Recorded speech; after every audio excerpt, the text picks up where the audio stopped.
Human design is the science of differentiation, how we are all completely, uniquely mapped and made up. It bridges science and spirituality together. It bridges your personality side and your unconscious side together. It's this system of two halves, your masculine and your feminine. It uses lots of ancient modalities, Chinese I Ching chakra system, Kabbalah, the tree of life. There are 3 sets of Friday the 13th this year. The Friday the 13th turned into this unlucky day, or day where you should be careful, or, don't leave the house. All of these suspicions, which is just not true. The number 13, it's linked with the divine feminine and the moon cycles and numerology and all of these different systems that say that this is actually an auspicious divine feminine lucky day, a day when women are at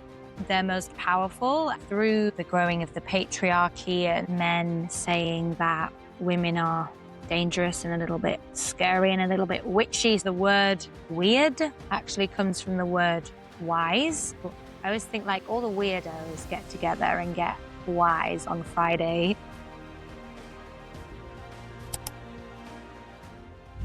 Hey, it's Melissa, and welcome to the Purpose Search podcast, where I discuss all things science, spirituality, and purpose with my guests. If you're not already subscribed, please hit that button and make sure to comment below with your thoughts and join our growing community. I love reading your comments and seeing what conversations and speakers you want next.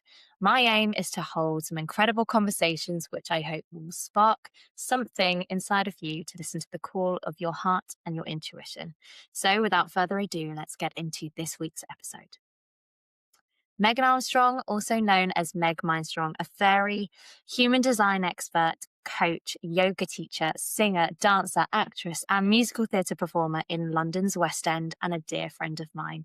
We met in the most synchronistic of ways in Bali, of all places, and she's a fellow projector by human design and shares her gorgeous soul, wisdom, and voice across Instagram as a coach. So be sure to follow her. All of the socials are down below in the show notes. She comes back to London from South Africa, one of the most magical places of nature on earth, spending some well-deserved time off from performing 8 shows a week in the West End as a super swing. Megan, welcome to the Purpose Search podcast. Thank you so much for having me and for that beautiful introduction. You're welcome.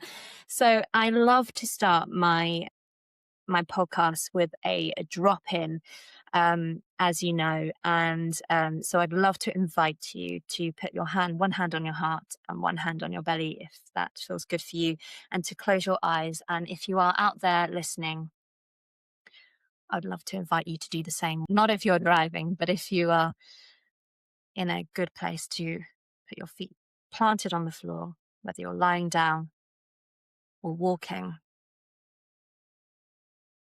Take a deep breath in through the nose, and we're going to take the biggest breath we have taken today. And we're going to plant our feet into the earth. The breath is going to come through the nose and it's going to go all the way down our body. For 4 counts, here we go. 1, 2, 3, 4. And we're going to release.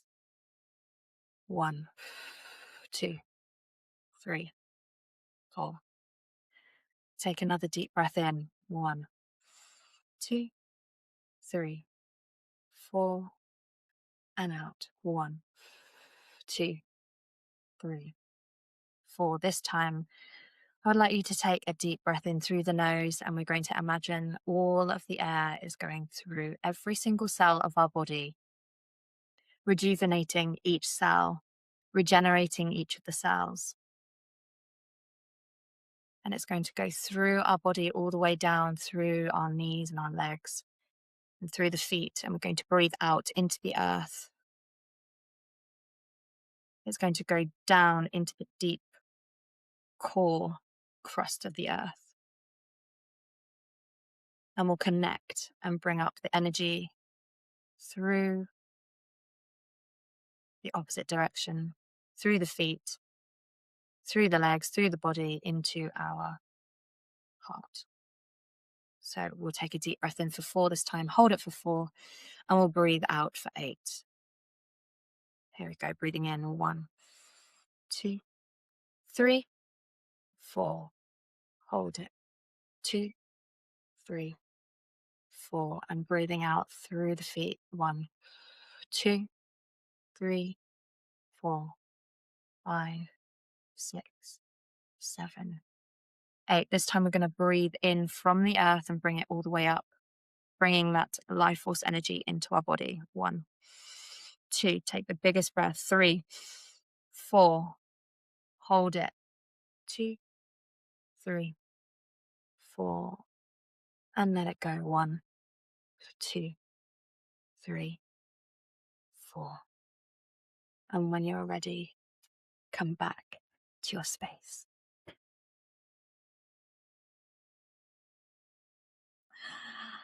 Meg, I'm so excited to have you on this podcast. The first thing I would love to do is to ask you that famous question of what do you do? But I love to reframe it in a different way, because that question really did something to me as I was on my spiritual journey in Bali, where actually we first met. And that question was like, it was a question where I thought, what do? I don't know, because I'm all these things. Am I just this one thing? So I love to reframe it to say, what lights you up and sparks joy in you? Thank you. Yeah. First of all, I want to acknowledge that question. What do you do? It makes me think of human design and all that I do, and being a projector, and it is completely not about the doing, it's about the being. So when I read that question, I was like, I love that you reframed it to what sparks joy. And also I thought, who do you be instead of what do you do? What do you be? What do you be? What do you be? So yeah, in terms of what sparks joy within me, what I love to do, it's to study, learn. I'm fascinated with the internal energetic landscape, like the internal world, all the unseen realms within myself has always been my area of fascination. I'm such a sensation led person. And I've never really had a great attachment to my external world. I love external things, and I love things, and I love my clothes, and I love nature. But yeah, I always have had this uh, want to dive deeper into myself, and discovering yoga and human design and just living my life has led me to languages and ways of articulating that, and then led me to sharing it with people to help other people delve into their internal landscape as well. Because I think often people are afraid of going in. And I think I am fascinated with helping people move into that depth, that one level deeper of where they think they're comfortable of going, to go, let's go a little bit deeper. Let's go a little bit deeper into the well to discover who you truly are. So yes. I love the way that you explain that. And yet what you said about people being scared to go deeper, there's a reason why there's that fear there. There's something that in that can be so divinely beautifully alchemized into something which I think is just so magical. And that's what I've actually experienced throughout my spiritual awakening, is that every time I leant into that fear of the unknown, of the uncomfortableness, something beautiful came out of it and was alchemized. So thank you for sharing that. And I love that that's part of your purpose and your mission, is to help others come out of that. And I've definitely received that in multitudes from our conversations and our voice notes and being with you in person. Like you do that, and you do give so generously. So thank you for being the person that you are. I would love to ask, like, what's your star sign? Because I actually don't know your star sign, I don't think. And your profile in human design. Tell us about So I'm an Aries. I'm a fire sign girl. that. I'm an Aries sun, Aquarius moon, and Scorpio rising. So Oh, the Aquarius moon, which we are in right now at 28 degrees. yeah. Yeah. So I'm a little bit weird, a little bit fiery, and a little bit intense, which tracks. I love that though. Come to me. Yeah. And I think, yeah, my fire sign energy as well. I'm not an astrology expert, but obviously having links with human design, I have gained Mm. a fascination and a bit of an understanding of astrology. But anything that was written about Aries, I was always like, that is not me. That's like so fiery and confrontational and on the front foot and intense. And as I am maturing, I am, I think, uncovering all that intensity and fire. And it feels quite fun to like be the fiery person who says the thing and shows up and has a bit of like confidence and front-footedness, which Yeah. is such a contrast to how I grew up because I was such a shy child, didn't speak to Mm. anybody, would never say that I was, bold or fiery. So I just love how we do develop into our higher self through work, through doing the hard thing, through facing resistance, through Oh, all of those things. So that's my star collection, my big three. And then in human design, I am a 5-1 emotional projector with the left angle cross of limitation. Um, and yeah, discovering human design literally changed everything. so some of the listeners that might be listening and might not even know what human design is. And you are the expert. And I've been trying to explain this in some of my podcasts of like, human design is this, but actually it'll be great to have a lovely definition from you, the expert, the coach who does it, lives and breathes it, and has studied it actually. In fact, tell us about that as well, like how long you studied Hmm. too. Yeah, so I discovered human design uh the middle of like 2021, and I've been studying it ever since. First of all, from a really like mental place, like really wanting to understand everyone around me, all the people around me. It just felt like a language of like, I need to know more, more, more. Like projectors as types are just hungry for knowledge. We love knowledge. We love processing things in a mental capacity. So having this system, which was really complex, really allowed me to feel seen, that I really understood. I just got like fascinated with it. And I just dived into learning about everything and everyone. And it was on a really like mental level to begin. And then I kind of didn't put it down for a little while, but just kind of put it to the side.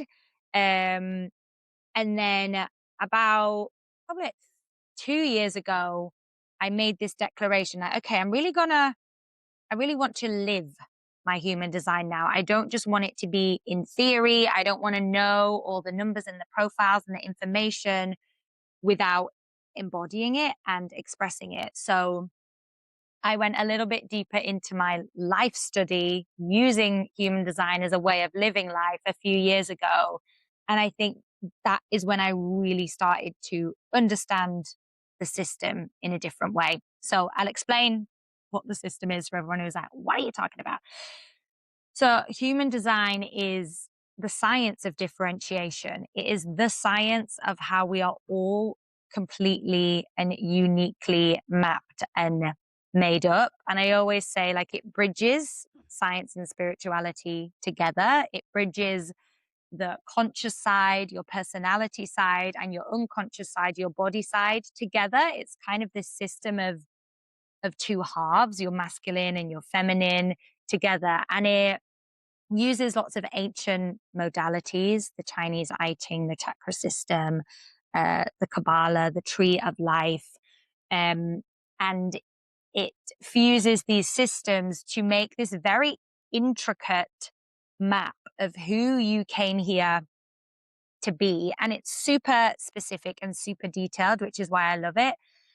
And you can do, you can do anything with a map, any map, like you're driving down the road. You can have the map on the side and not actually follow it. You can kind of just go off in another direction. And I think human design, the trap you can fall into is that you can see it, you can learn things about yourself and go, oh, yeah, that's really true.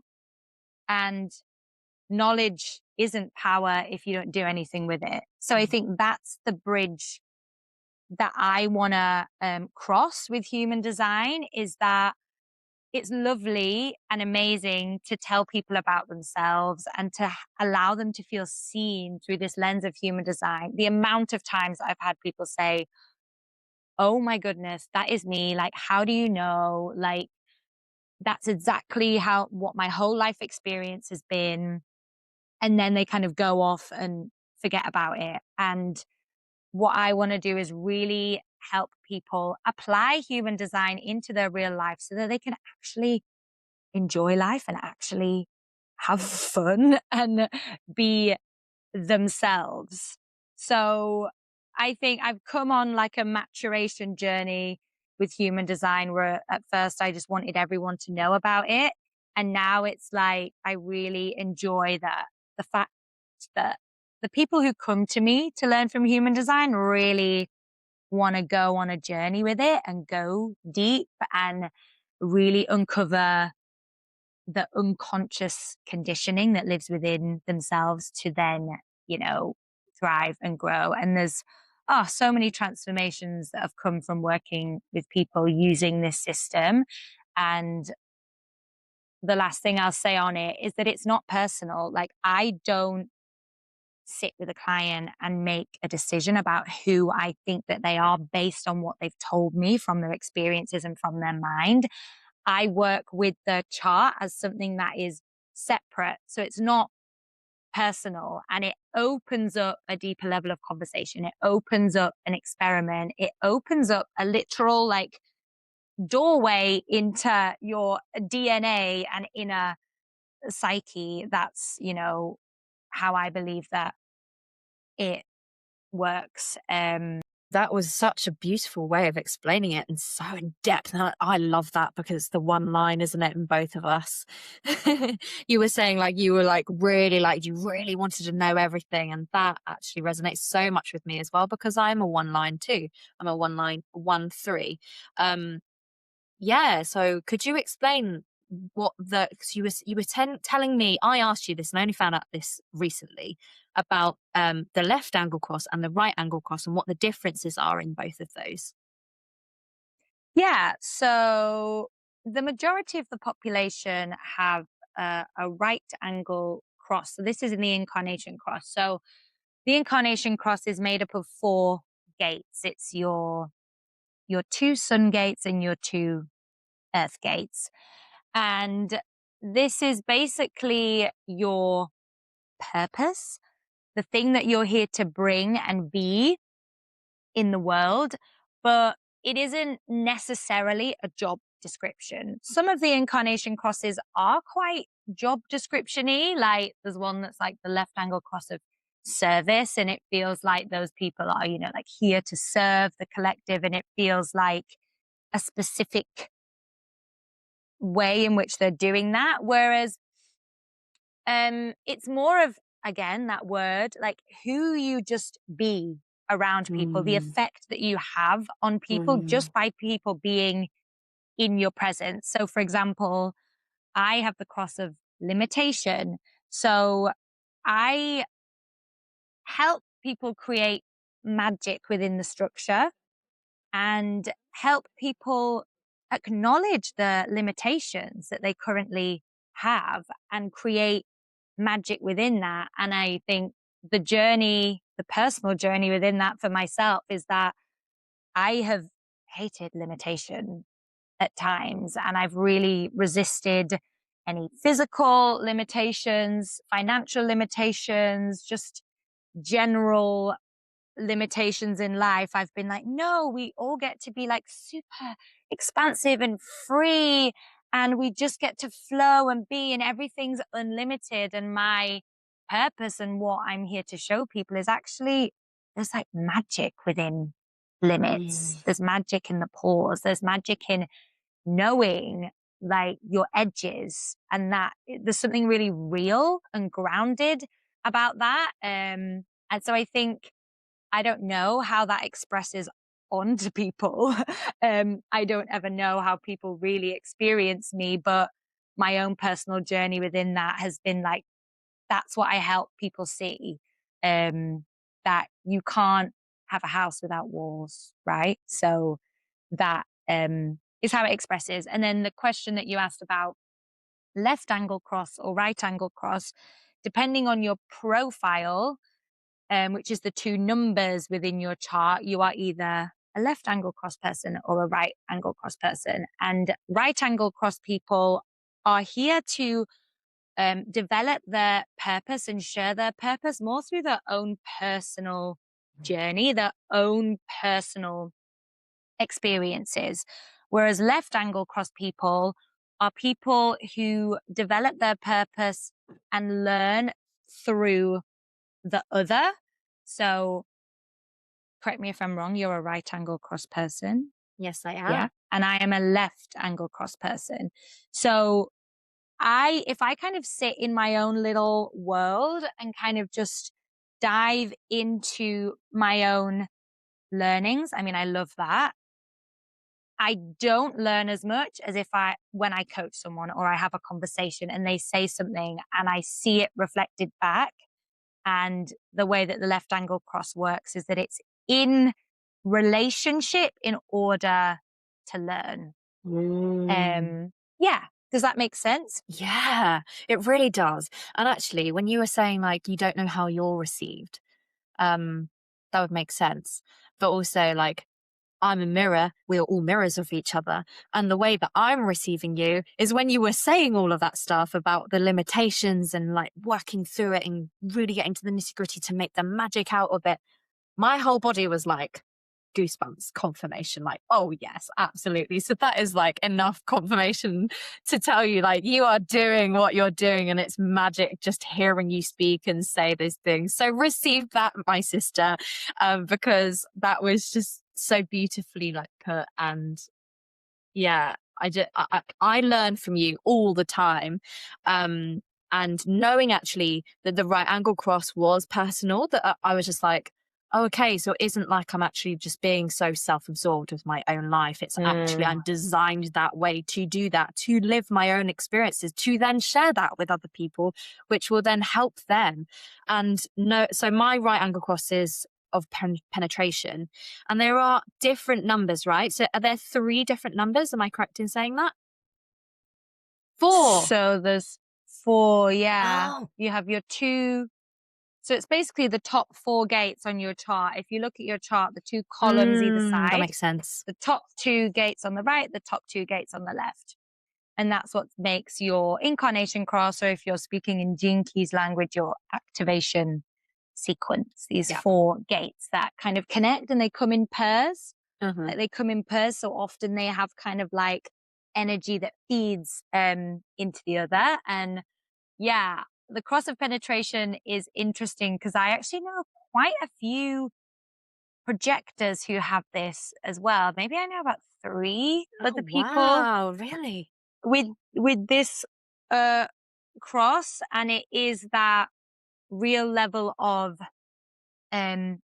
it's like double projector energy, because those who don't know, the projector aura is focused and absorbing and penetrating, and then you have this cross of penetration on top. So you're really designed, when invited, to go in to the other and to activate something within them. Correct me if I'm wrong. I think you have the gate 39 somewhere in that cross of penetration. Yeah, so I'm the right angle cross of penetration 2, which is 53, 54, 51, 57.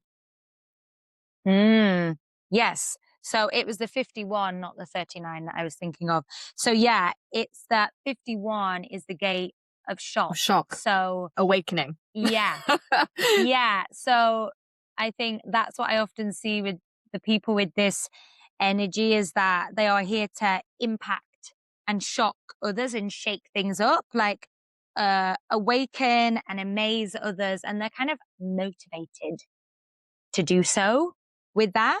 And kind of the mantra is like, be shocking or be shocked yourself. So it's like, if you're not using this gift, or it's being suppressed, and you're not actually putting, shocking things out into the world, things that will like awaken and push people forward, you may invite shocking experiences into your own life, just shock for shock's sake. So like, I hear people who have this gate often, like, just mad things will happen. Just something so random, events that just like feel really like, why did that happen to me? And I think people with this energy have to get really like accustomed and acquainted with shock, like just inviting it in to the life, and that it isn't something that's unresourceful. But if you're attracting too much unresourceful shock, maybe it's like a sign that that gift is being suppressed, so the energy has to go somewhere. Right? Does that relate to you or resonate Yes, with you at all? 100%. And I think what you said about the question, why is this happening to me, is a question that often we will ask if we are not consciously aware that everything is happening for us. Yeah. And since I reframed my mind to, when I asked that question, why is this happening to me? I reframe and say, why is this happening for me? And I think about it. Why is it happening for me? Because I'm learning something from it, which is going to teach me something. And often I've realized in the moment that it's happening, as I've been listening more and more into for my intuition, which is my authority, which I'd love to ask you about in a moment. Yeah. So as I've been listening to my spleen and my splenic authority, which is my authority, which I get instant hits of things. So in the moment while these things are happening, I'm actually realizing that that was happening for that reason. And I know why it's happening right now in this moment, because I'm listening to my intuition, and I know that this is going to happen. And oftentimes I can get clarity afterwards as well, after like a lot of time. But since I've been listening more and more to my intuition, I realize that actually I do know what is going on in the moment as I'm doing it, because my body knows. Yeah, it's fascinating with an authority that is so immediate and instinctual. It's often you can be conditioned to really ignore it, because we're all taught to sleep on it. We're all taught to make the pros and cons lists. We're taught to talk it out, speak to lots of people, like get some ideas. And the worst thing that you can say to a person like you with your design is are you sure? Because that's when the doubt creeps in. Yes, so much. And this is why I didn't resonate with the splenic authority for such a long time. Like I'd be like, am I sure? Am I not sure? I don't know. Is that my instinct? Is that my intuition? Is that a voice in my head? Is that a voice from my mind? Or is that my body telling me that? And so I really was struggling, and often still I find times where I'm like, I don't know, but I go back to my body. And does this feel right in my body? Do I feel like a yes? I'll say it. Fuck yes. Do I feel like a fuck yes? Or do I feel, or do I feel uncomfortable? Or do I feel like a, ooh, no? Or do I want to hold myself? And, or do I feel like, yeah, okay. And that's when I'm like, okay, I'm leaning to this more. And often people would say, like, with people with an authority of splenic, being instant. Like, try and do like little things like take a turning down this road or this road, and what did that do? And I tried all of these things, and I was like, sometimes it worked, sometimes it didn't work. Oh, we didn't know. But I think just as time went on and I got more and more signs, and I just lent into just trusting that this map is a map, and as like other modalities, and you mentioned another one of them being gene keys, which is based on the human design by Richard Rudd, but it's a bit more poetic, and the language is a bit more like juicy and creative, whereas human design is quite specific and scientific, and I really I love them both in their own right. But yeah, it's a different modality, and like astrology as well, they're all maps essentially which lead us to the same place. And from me doing this like one line of like deep diving into each of them and learning about myself within each of them, I've realized actually that if I just sit back and trust that there are maps out there and they will just lead me to a place, and whatever resonates with me in that moment, I will then lead with that. And actually it is guiding me so divinely each and every day that I'm seeing so many signs, so many things that are so synchronistic. And I know that, and that's the 61 as well, the inner knowing, the gate, that I am on the right path. I am doing my purpose. I am being all the things, as we said, like, what do you do? I'm being all the things, which is giving me so much joy. And then it's giving me so much strength and empowerment to then give that to other people. So, yeah. Yeah, I It's love been that. a learning curve. Yeah, and I love hearing people's real experimentation of their authority and their design, because that to me is like where the juice lives. Like, knowing this information is great, and then like really being like diving into the experiment and going, oh, this feels like my mind, this feels like my spleen, this feels like all that confusion of the experiment. That's what I think is so good, because that's what causes you to learn and understand. And I think the spleen, I don't know if anyone watched Love is Blind, but the spleen got a bit of a bad rep on Love is Blind. There was a human design coach on Love is Blind, and he kept saying on the program, my spleen says no. And everyone was like, what are you talking about? Why are you talking about your spleen? And I was like, I get you. I know what you're saying. Yes. And I think often when you have this language or this way of moving through life, which perhaps other people don't understand, that can be something that can get in your way as well. Because if you've always been taught to take your time to make decisions, or to be a bit more, thorough, or to think it through, then it doesn't just become an internal journey. It becomes a journey of like trying to communicate that with the people around you, and trying to invite people in to understand how you're now trying to operate, which is different than before. And I think with a more unique authority, like splenic authority, that I think what I can witness can be a little bit more difficult to unravel, because we don't exist in a vacuum. We exist around people, and we have to move around. And if you walk into the shop and say, like, my spleen says no, people are going to be like,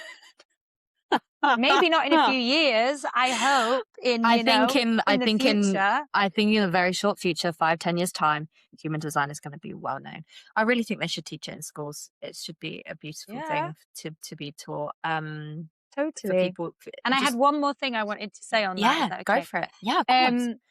And I think with the spleen, because it's all to do with intuition and safety, I think are really and health as well. I think really interesting questions to ask yourself as splenic authority as well is like, does this feel healthy? Does this feel like safe? Does this feel like clean? Like those kind of questions, like healthy questions. Because like, does this feel right? But then, yeah, adding on those questions of like, does this feel healthy? Does this feel like clean does this feel like safe. That's Yeah, so that's beautiful. just I've never another. heard it like that before. Love that. Yeah. Yeah, I will definitely take that on. Thank you. But you mentioned that so yes, the splenic authority is quite unique. So does that mean that like some of the other authorities are more popular? Like what do you mean by that then? Like is an emotional authority more generally? Yeah. So with with authorities, there's like a hierarchy. So if you have a defined solar plexus in your chart, you are um, emotional authority. If you then have a defined sacral, but you still have a defined solar plexus, you're still emotional authority, even though you have a sacral. And then it moves to the spleen. So um, the sacral trumps the spleen. So the only way you can have splenic authority is if you don't have your sacral or your solar plexus defined. So then that cuts out all generators and manifesting generators. So no generators and manifesting generators can have splenic authority. Mm. Does that make sense? So Yes, it does to you me. can only be a manifester or a projector with splenic authority. So that's a very small, a much smaller percent of the population because of the hierarchy system Yeah, I of understand. every single generator or manifesting generator will have a sacral. So if they're not emotional, they will be sacral. Mm. So some people might not understand what you mean by generators and manifestors and projectors. And so can you Yeah. explain what that means? Yeah. So in human design, there are 5 sort of umbrella terms and types, and we're all here to work and live together, but all of our energy moves in a completely different way. And we're designed to move and shift and learn and grow in completely unique ways. So I like to sometimes explain it as like a performance at a theater, like with an orchestra. So generators and manifesting generators are the highest percentage of the population. They make up 60 something percent of the population together. So all generators and manifesting generators have what we call a defined sacral. So they have this consistent energy to do and build and create in the world. And these are these moment to moment beings. They are truly trust your gut people. When you hear out in the world, like trust your gut, these are the people who are here to trust their gut, and they are here to wait to respond. They have a strategy that allows them to really be in the present, be in the moment, respond to their external environment, and follow their joy and excitement. And the more that they follow their joy and excitement, the more magnetic that they become to do their things. And they have this aura that is also open and enveloping. So when they are doing what lights them up, it literally like lights up everybody around them. And they have this real like warm, open presence. So they're here, they're the builders. They have the consistent life force energy to do the work that they love all day long. And so in like an orchestra setup, they would be the people playing the instruments, like the ones who are playing the instrument for the whole concert, like doing the thing that they love, like using their body, like expressing themselves and, being animated and generating that energy.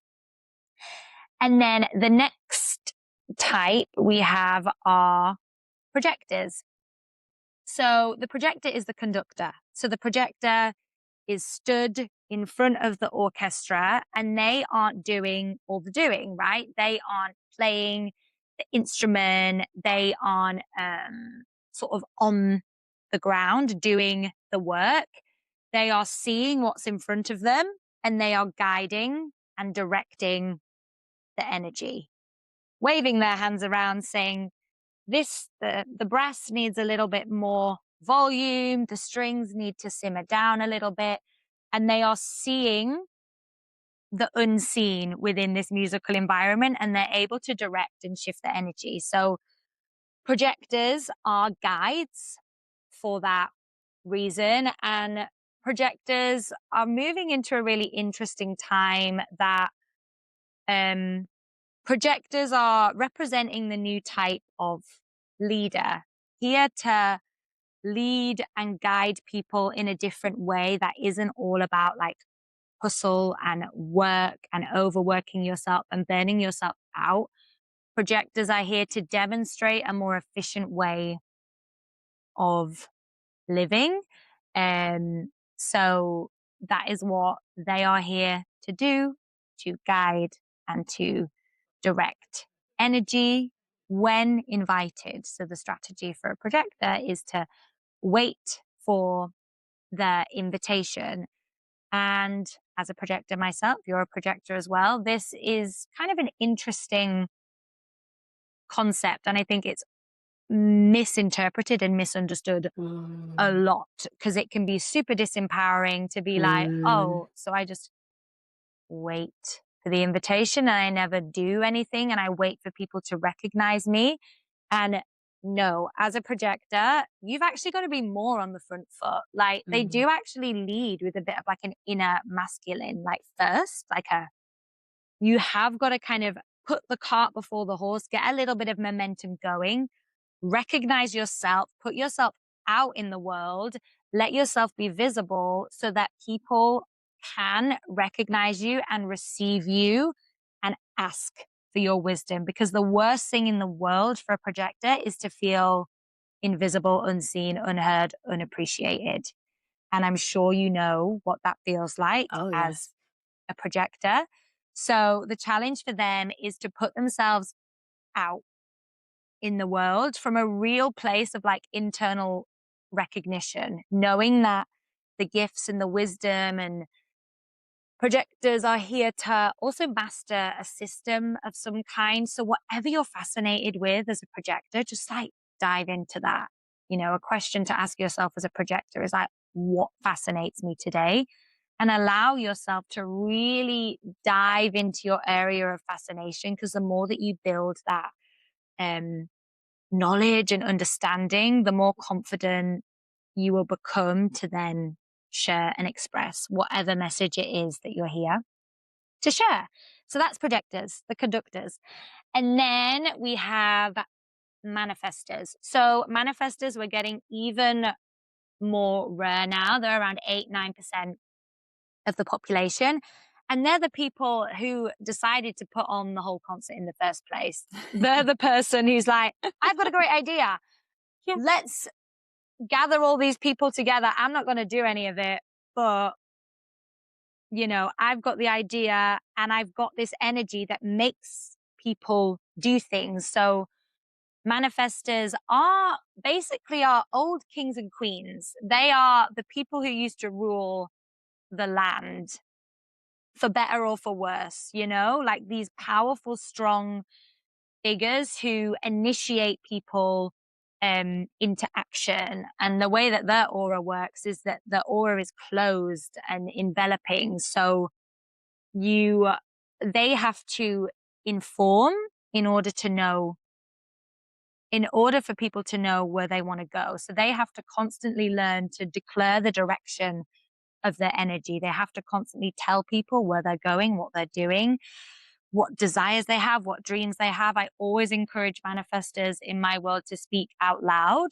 Often they're really uncomfortable with speaking out loud and being seen and being too much, because their aura is like, it is like this big feeling of energy when they walk into a room. And they are the spark. They are the only true initiator in the human design system. And when they feel this surge of energy that they want to create something, like they've just got to go. When they want to create this concert that we're speaking about, if they've got that urge, the best thing that they can do for themselves is to follow that urge, tell the people they need to tell, and go and create that thing. And manifestors can get really angry and stuck when they are cut off in the flow of creativity. So, and I've witnessed this so much in my manifestor friends that they hate being told what to do. They hate being cut off. They hate following the rules. And I love it. I love being around manifestor energy because they just get stuff done. And so, yeah, that's kind of how the manifestors operate. And then finally, we have the reflectors, which are around 1% of the population. They're like our rare, beautiful little unicorns in the human design system. And I only know a few reflectors personally myself. But the reflectors are the audience.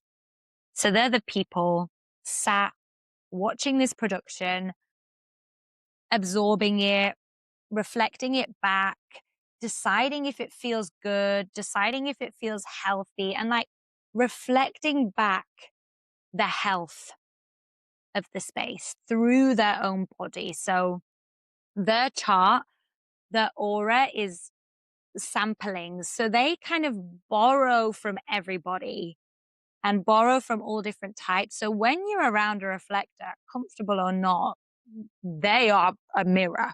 Like you are looking at yourself reflected back, and they are someone who are designed to make decisions over a long period of time. They have an authority of waiting 28 days to make a decision. So in this, life and world that we've created that is so fast, the reflector's journey is to learn to be, that word again, like be, like who do I be today?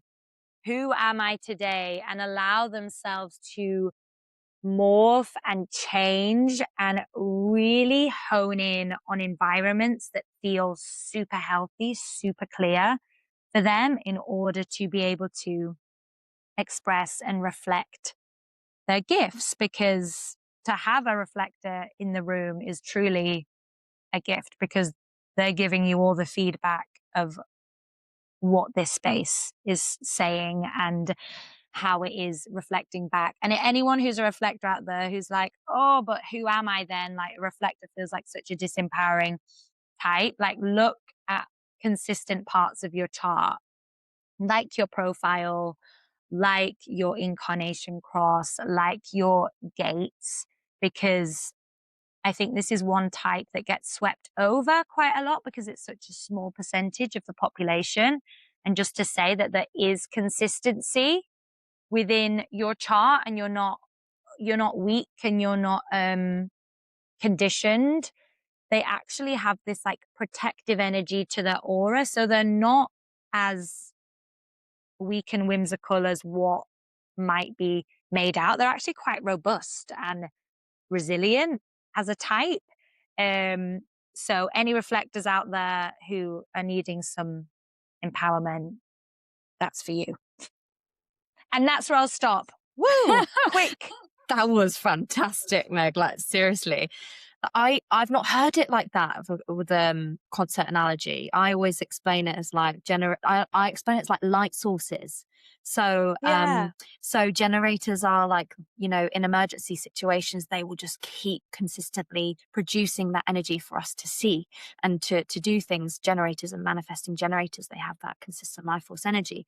But manifestors are manifesting generators, are a combination of both the generator and the manifestor type, where the manifestor type is like a train and that piercing light where that laser, they are going where they want to go. And then the manifesting generator is kind of incorporating both of that, but they're kind of like a laser beam, like of loads of different lasers where they go out into lots of different things. And then I have the projectors where we shine our light for like a projector on a screen. And if we keep shining our light for too long, we will burn out. So that's why we need constant, consistent rest to take care of our well-being, our body, our mind, our emotional, spiritual, all of those types of health. And then the reflectors are like mirrors, where they don't have the consistent life force energy, but they do mirror and reflect everyone else's energy from that they receive back at them. So it was so beautiful hearing, Yes. like mine's like kind of like the scientific, like one, yours is like the Mm. creative and West End like version. And I'm like, this is brilliant because it leads me into my next questions of like, how did you get into the West End? Like, I love that we both have that in common as well. And so synchronistic that we met in Bali, that we were introduced by two beautiful people as well, who we both know. And that wouldn't have happened. Like, well, I believe it's all divine intervention that I was meant to meet you at that exact moment. And I just want to hear maybe your experience of that, because for me, from my side, I know how I felt meeting you, but I was just so intrigued. I was like, oh my gosh, another projector, and she's in Bali, she's doing yoga, she's in the West End too. What? Oh my goodness. I was like, I just had so many like instant like feelings of like being seen, like, and having this just this validation that, oh my gosh, like I am okay to be so obsessed with human design. Like, so that was so interesting from my perspective. So I just want to hear your perspective of it. And like, how did you get into the West End and all of those things? Oh gosh. Okay, where do I begin? So let's start with us meeting, because that's where you were at. So yeah, I went to Bali. We were both at end of 2024.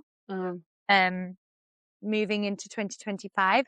And I had taken a bit of a break from musical theatre at that time. I'd finished like a long West End contract. I'd been teaching yoga for like 3 years up until then, but I'd like dropped yoga for like a year because I got so swept up in theatre. I was burnt out. I was so tired. I'd just really started embodying my human design. And in really saying that I want to embody my human design, all the lessons came thick, fast.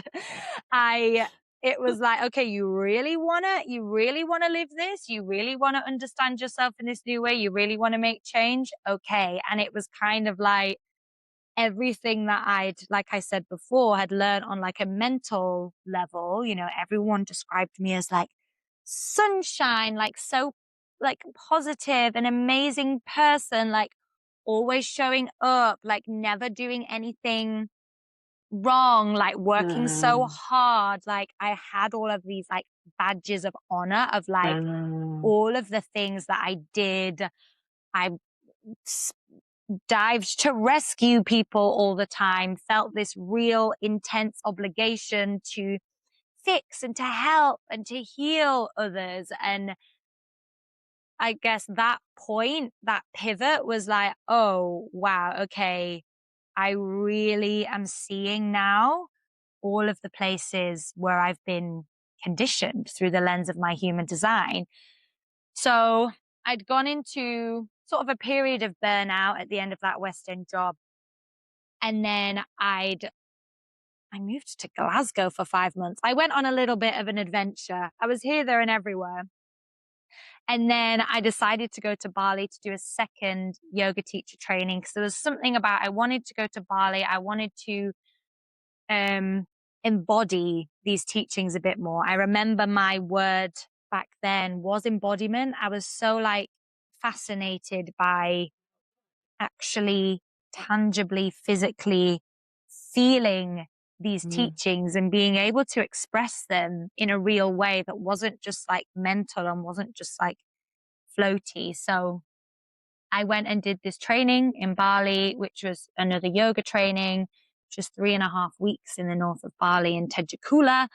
And that really set me on this new path of like, just kind of getting stuff done, saying the thing, like stepping into this like, more like masculine expression of myself, which I hadn't really lent into a lot. I'd always been quite in the kind of the receptive and the feminine, and people tell me where to go and show me what to do. And I kind of just always like follow along and mesh in and meld in. And I was really being asked in that time to step into like my leadership and my power and kind of really declare the direction that I wanted to go, which felt very uncomfortable.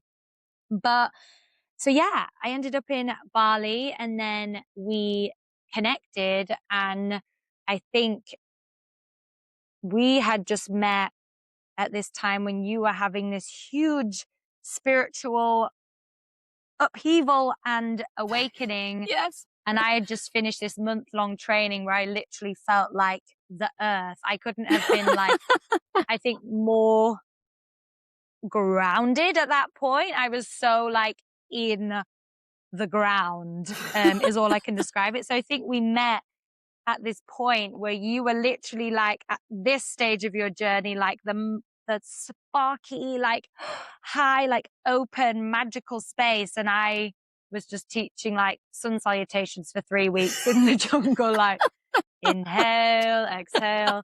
And then we kind of met in this middle place where, yeah, we then had this commonality of theater and having similar experiences of being a projector within theater, feeling burnt out, feeling unrecognized, feeling tired, feeling different. And yeah, making that connection through our human design of, yeah, I love what you said about being seen, like, um, being seen by someone who literally has come from the same industry with the same energy type, with the same sort of drive and desire to know about this system is completely rare. I mean, I haven't met another one yet, Oh, like you, like me, you know, who are on this similar path right now. So yeah, it just felt so maybe magical and after so, this we'll find more and people might tell us that they're yes, projectors. That would be really cool.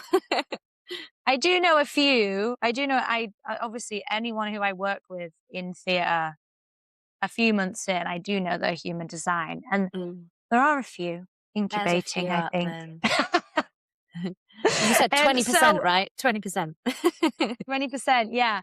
So what was I going to say then? And then after we met, I then came back to the UK for a while and then spent a year just like teaching, getting back into just like my bread and butter rituals, like teaching, showing up, doing my practices, learning more on human design. And then I just made a decision that the few months into 2025, yeah, I'm going to go back on the West End this year. And it was kind of a declaration. I was like, within 3 months, I'm going to be living back in London and I'm going to have £6,000 in my bank account and I'm going to be on the West End. And basically within like 4 months that happened. I was just like, no BS. We're making it happen. And there's something about me and my design. I've got a defined route as well. I'm like, when I'm going to go, I'm going. Move out of my way. Like, move. Aries as well, like Aries fire sign. Yeah. So I think I'd had all this sort of like few years of like receptivity and like sitting back and resting. And then I was like, it's go time. And now I'm at this place where it's been happening for a few years now where I'm integrating these two sides, this performer, this expressive, like furry, frolicking chameleon with my yoga coach, human design side of myself, and really finding how they meet in the middle and feed into each other and help me express myself. I mean, my design in itself moves in two different circuits of energy. I have mental energy and circuitry, which speaks to my human design and how I express and how I teach and how I share. It's like, I think we have the same channel of acceptance, Yes. 1762. Yeah. So this kind of, yeah, this real desire to like break down complex knowledge and express it and share it. But then I have this whole part of my design, which is like in my body, like, poof, like in the bottom of my body, like my emotions linked to my root, my root linked to my spleen, which is all about like physically doing something and expressing my energy out in a physical way. So I think that's kind of how I see my life at the moment, upstairs for thinking, down there for dancing, quite literally. Mm. And I think doing both at the same time helps me bridge the gap. Because another part of human design is that we're all trying to bridge our gaps. We all have little gaps in our design, and we're all trying to like find the way to complete our energy, or find the way to get our to express ourselves, to get all the energy out through the throat, to communicate our message. So yeah, I love how now I'm at this place where musical theatre and human design and coaching and yoga are finding their way together in their own kind of natural way. Oh, it's so lovely hearing you speak about all these things. And I have so many questions to ask you after all of it. Like, I can't, I'm just cautious of the time and Mhm. want to respect your time. So I'm just going to say one thing, I think, is that, about that throat chakra, which is so important, and a lesson that I've been learning myself. And actually that I do, and I coach people to come in tune with their bodies. And actually, if anybody is interested in that, then the link is in the description, so you can find me to help you with that. But for my own journey with the throat chakra and unblocking that is actually something that I am actually going through again at another level at the moment, and coming out into to be seen now, and coming through this coming out of this spiritual closet, but that in doing so I have to use my throat and speak my truth, which for so many people I think could resonate with speaking their truth as being shut down in the past, or don't say that, you shouldn't say that in front of this person, or that's rude, you shouldn't say that, or are you sure that happened? Questioning yourself of like your own experience. And so me redefining those moments and reprogramming my brain to actually say that, no, this is my truth. I speak my truth. And as I do and learn and have more experiences of speaking my truth that are then reflected back to me in positive experiences, I then have more confidence to then keep going to speak more of my truth. And that's led me to so many beautiful things, like starting this podcast. And actually, this is a huge way to speak my truth and my experience, and get others to do the same. So then it will then reflect out to other people who are listening, and they will resonate with that, which I think is so beautiful when you can really lean into those blockages, especially around the throat. It can just lead to such like beautiful experiences. I don't know if you've had any, have you had any experiences around your throat chakra that you would mind sharing? I mean, plenty, plenty, plenty. Yeah, the throat in human design, it's actually called the manifestation center. Of And course all it roads, is. yeah, and all roads lead to the throat. So, I mean, I love how the chakra system and human design system, they are so linked in a lot of ways. And the throat chakra, Vishuddha chakra in the chakra system is similar. It's all about communication and, truth telling your truth, and also knowing when not to tell your truth. I always say that Mm, the throat chakra as well is like knowing when not to say something, as well. And I think as a projector, I think that's a yes. really hard lesson, because it's like knowing when not to insert yourself, that being the more powerful Mm, and communicative move, like not saying the thing. So it is like a delicate dance. But personally, for me, like I never used to speak to anybody as a child. Like I was desperately shy. Like mm, even when it came to singing or like expressing myself even at home. Like my family would ask me to sing and I would sing, but I would face the wall. Like I didn't want Oh. anyone to look at me. Like even at school, teachers like knew that I could sing and that I had a nice voice and they would invite me to sing at a assembly or something, and I wouldn't do it unless like I did it with my best friend. I was like, I won't do it by myself. Like I was so shy.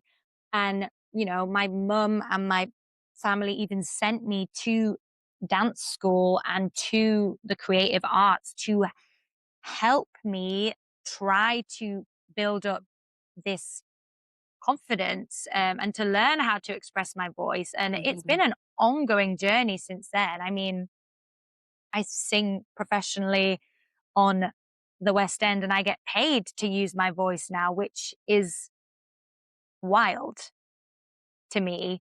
And but a lot of the journey with my voice hasn't been about the technical sound that I make. It's been all about the stories, Mm. about how it's not safe for me to be heard. It's Mm. dangerous to be outspoken. People don't really care what I Mm. have to say. Mm. And all of this this belief stuff that was on top of my voice. I even went to singing lessons for quite a few years with the same teacher, and 50% of those lessons I was just crying.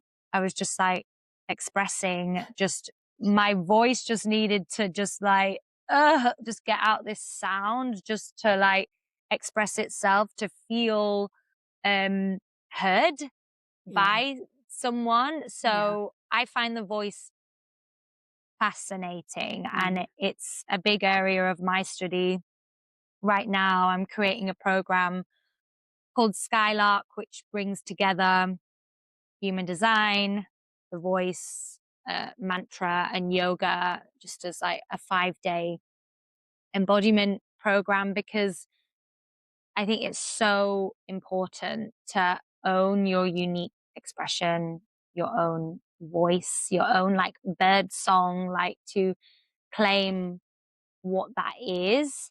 And I think I always forget until I remind myself that I was that person who was so afraid to speak, to share. Like, I literally used to make people speak for me.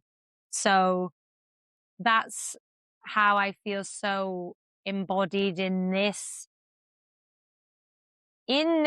these teachings, because it's like this has been my whole life. This has been my whole life experience, like learning to express myself and learning to use my voice. So yeah, it's big, and there's so many mirrors and things happening at the moment. I'm working with someone at the moment who is in vocal rehabilitation and came to me for human design and is doing vocal rehab alongside it. And the work with human design is truly transforming Mm. their experience with the voice. So there's all these interesting things in my life right now, which are, like human design says, all roads lead to the voice.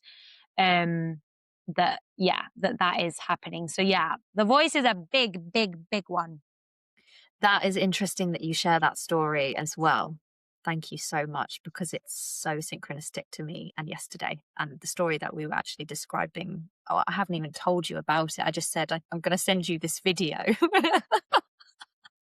And in the video, I explain that I used to have singing lessons with my beautiful singing teacher, and I would cry so much through my singing lessons. So you're again validating me that I need to post that, and that will be posted now, before this podcast. So if you're listening now, it is on my Instagram, so you can check it out.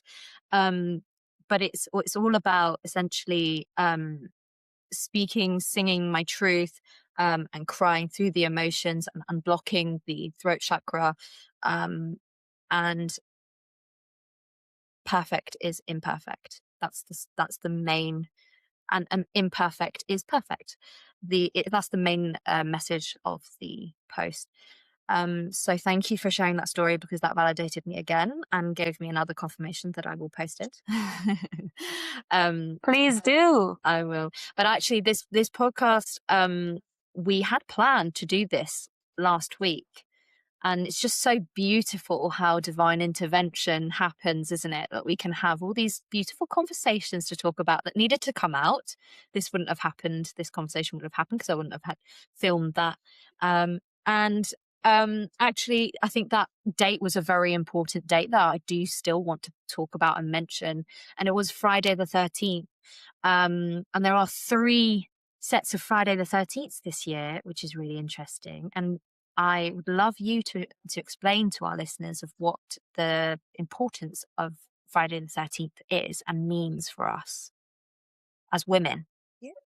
Yeah. So in terms of the number 13, it's actually linked with the divine feminine, and also linked with the moon cycles and numerology and all of these different systems that say that this is actually an auspicious divine feminine lucky day, a day when women are at their most powerful. And I think through the growing of the patriarchy and,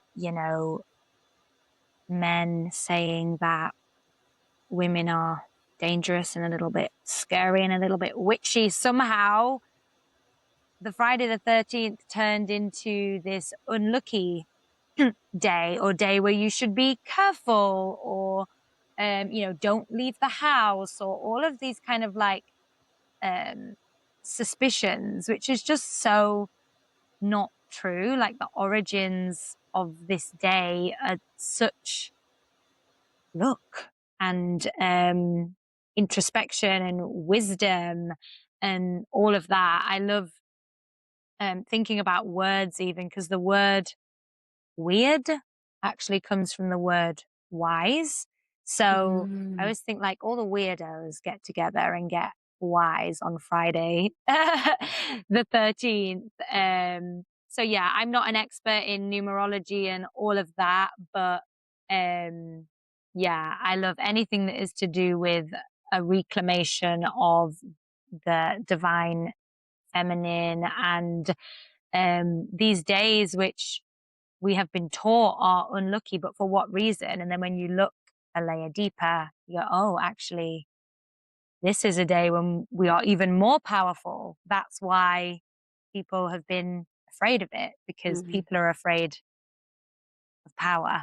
And I think it's also linked as well because the 13th day of the month is usually around the midway of the cycle for a woman.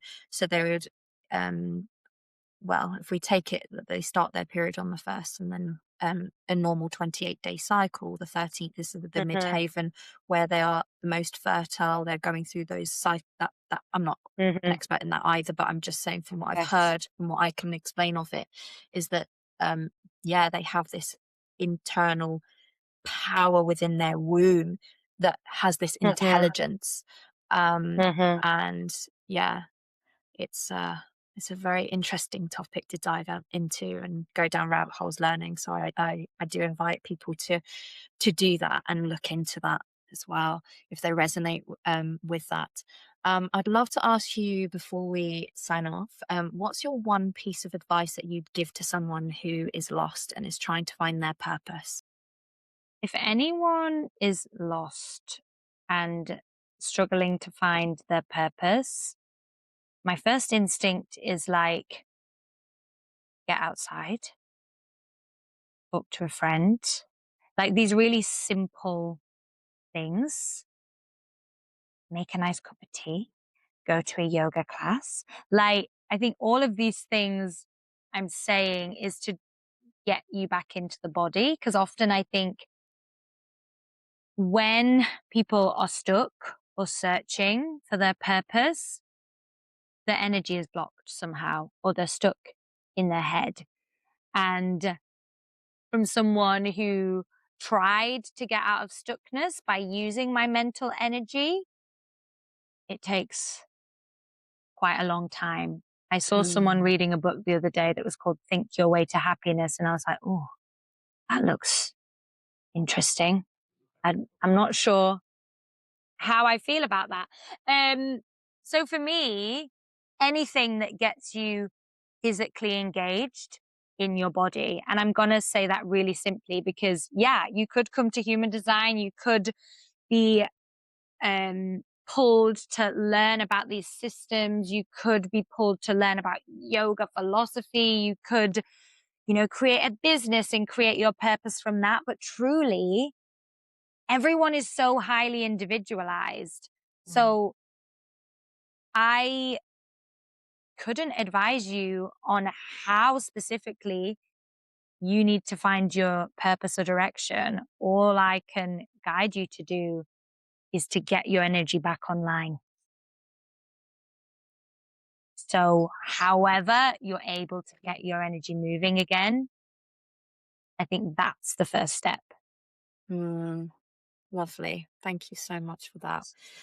And what's one takeaway that you want the listener to leave with? You're not broken. You don't need to be fixed. I love that so much. I think one takeaway that I am going to take from this is something I've not heard before, but it resonated so deeply that I wrote it down, and I can feel confirmation in my body again with my goosebumps, was that what you said earlier is that knowledge isn't power if you don't do anything with it. And I say this so often, that knowledge is power, but I have so much knowledge in so many different places and areas. And like you said about, you're not broken, you don't need to be fixed. I felt so broken for such a long time, especially around the time of my spiritual awakening, where I didn't know what I was here for. I didn't know what my purpose was. I didn't know why I was meant to be here. And what I did was I started getting knowledge from so many different things and going to my rabbit hole, the one line, going to all these things. And I look back on that time now, and I think I remember thinking, I don't know anything. I'm not good at anything. Those thoughts were so toxic to my brain, but they were feeding my energy. They were feeding that dark energy. So knowledge isn't power if you don't do anything with it. I learned so much in so many different places. And now that I'm finally doing something with all of the knowledge that I've learned and bringing all of that knowledge into embodying that into my body, which is another thing that I would take away from this podcast, is taking all that information and not necessarily having to be one thing, is making beautiful synchronicities in my life now, where I really do feel mostly aligned on my purpose. So thank you so much for all of the conversations that we've had today, the sharings, telling us about all the offerings that you're offering. You've got the Skylark coming up, that you're doing all these coachings and things for everybody. Thank you so much for putting your energy out into the world, because we really do need you. And could you just remind the listeners how to find you on Instagram? What's your handle? And we'll put it in the show notes below. Yes, thank you. My handle is at Meg Mindstrong, and find me on there. I'm also at Meg Mindstrong on TikTok. I'm a little less frequent on there. So Instagram is the place to go for my latest offerings and updates and musings and stories and posts and human design and yoga and all the things. So, yeah, come find me there. I am definitely going to be listening back to this podcast many, many times, because I feel like there's so much that I've learned from you today. So that was so beautiful. And I cannot wait to have you again on this podcast to do more chats of all things spirituality and science and human design, and mixing them all and bringing them all together, and just making that witch's pot, talking about witches and fairies and all of the other things as well, which we haven't talked about today. Absolutely. And I can't wait for that day. Thank you so much for having me. Oh, thank you. I appreciate you. Bye.